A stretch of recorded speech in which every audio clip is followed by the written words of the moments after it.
Hey everybody, welcome back to another video. Hope everybody had a happy new year and is enjoying their year so far. I know in the last video I said that the next video would be working on the body of the car and working on the color change, but we're not there yet. What we're going to do instead is we're going to install a rear strut brace. I was able to acquire a DC Sports rear strut tower brace, and we're going to put that in, and we're also going to fix one of the main issues that I've had with this car since I bought it. It's been driving me crazy, but it's a small wiring issue. But I was finally able to find the right piece, the right connector to actually fix it.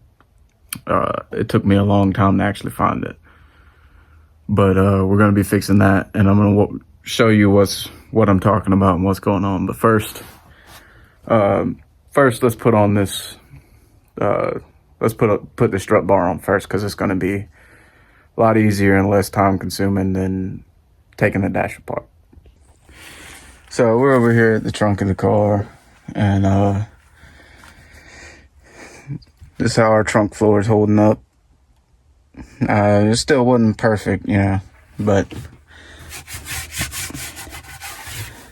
I still like it. I made this myself, so it was my first attempt at forged carbon fiber, and I think it turned out cool. I like it, so I'm gonna, keep running it.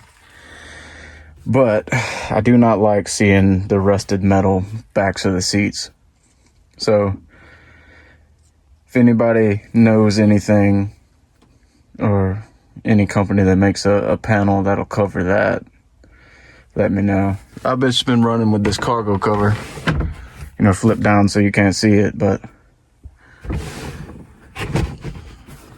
I know I'm eventually gonna have to get rid of that anyway. But that's for the future. So first things first, we got to pop these covers out, and it's pretty simple. You pop those covers out, unloose the bolt, loosen off the bolts from the that hold the coilovers on. Take the nuts off. They're not going to fall out because your car is sitting on the ground. Slide the strut bar over it and then reattach. Pretty simple. Not a big deal. But we're going to go ahead and do that. These covers, we're not going to be able to run these covers unless we cut them, but it is what it is. I mean, I live on a dirt road, so there's always dust intruding into the car, which I don't like, but there's no way of stopping it from happening.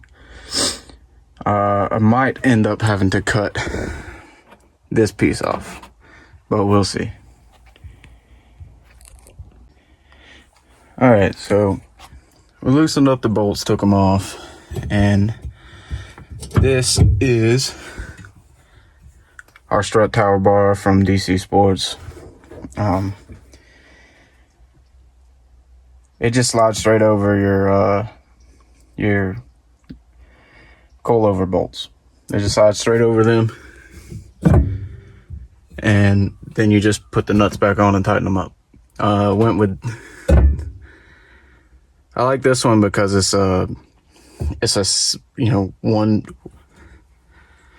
more solid than the ones that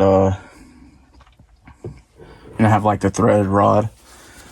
If you need to take it off, it's more of a pain, but this one is way more sturdy than the ones that have like the threaded ends on them, where you can just take the center section out. Those are pretty flimsy and they don't really do anything. This one actually does what it's supposed to do. So anyway, I'm just gonna put these nuts back on. It's just a little bit more difficult to do now because I have the mounting bracket, so it's kind of in the way of your hand. So I'm gonna put the camera down and tighten it back up. All right, so there we are. It's fully installed. And I cannot flex this at all. Some of the other ones, like the one that's in my my EG, they're the ones that connect, and that the middle bar is they're like a 3-piece design. The middle bar isn't welded to the brackets. You can thread it on and off.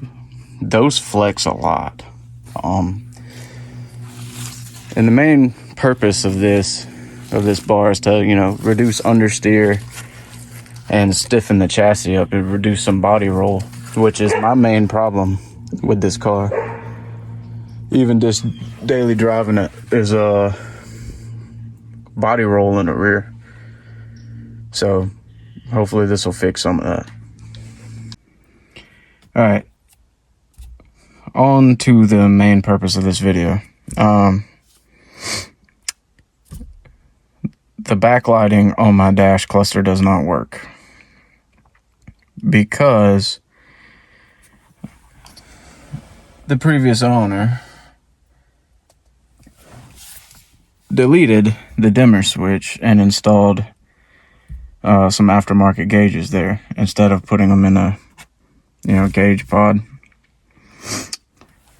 I guess he thought it looked cool, but realistically you can't really even see those. You have to twist around while you're driving to see them. But anyway, when they did that, they took out the dimmer switch and they installed some of those stick-on LED gauge faces. They wired in an aftermarket dimmer switch, and the aftermarket dimmer switch was from China, so obviously it shit the bed. Does not work. So I have a factory dimmer switch, and I was finally able to track down the pigtail for the factory dimmer switch because they cut the wire. So I gotta disassemble the dash. That's part of the reason I wanted to swap steering wheels from that Type R steering wheel. So, I could remove it easily and have better access to all of this stuff. So right behind this dash pod is all the wires, and it is a mess. So I'm gonna get in here, take apart what I can, find the wires and reconnect them to this factory style plug, and then heat shrink it and plug it in. And I don't know where I'm gonna mount the dimmer switch because I can't use the stock location. So probably gonna move it over here somewhere where the radio's supposed to be, which I'm probably gonna end up getting a delete panel for this and just having that switch sit on the outside of it. But for now, it's just gonna be laying over here, I guess, because I don't have a delete panel to actually fully mount it. But at nighttime, I can't see anything, and I don't like that because I can't see my speedometer, which I finally got to work. Obviously, my tachometer doesn't work because, it's stuck at 4,000 RPMs. I mean, it moves, when the engine's running, but it's not accurate. So that's why we have the aftermarket tach, which I don't believe is very accurate either, but it's the best we got right now. I'd love to one day, like in the future, when I actually put power in this car, I'd love to run like a digital dash, like a few, I'd love to tune this car on fuel tech, but yeah, that's a issue for another day. Now, since we're currently still daily driving this car, we just need our regular stuff to work. But I'm gonna take that apart and start working on the wiring, and then I'll let you guys know if I'm able to fix it or not. All right, guys, I got it all wired back in. Dimmer switch is just gonna have to hang out in here because until I get a delete panel so I can actually mount it right. But check this out. It works. It actually works. Alright, guys. Alright, we're gonna call it here on this video. I finally fixed a problem that has been aggravating the hell out of me ever since I got the car. I can finally see at nighttime now, and I have, you know, LEDs in the gauges that actually work. As you see, I should have pulled that bulb out for the SRS light, but I didn't, so it's gonna still stay there. But yeah, if you see the gauges are lit up kind of purplish, just because there was already LEDs in here, not factory bulbs. So I just went ahead and stuck some ones in there I got off eBay because it matches the whole color theme of the car. But anyway, what I ended up doing was extending the wires from the factory wiring harness. Extended them.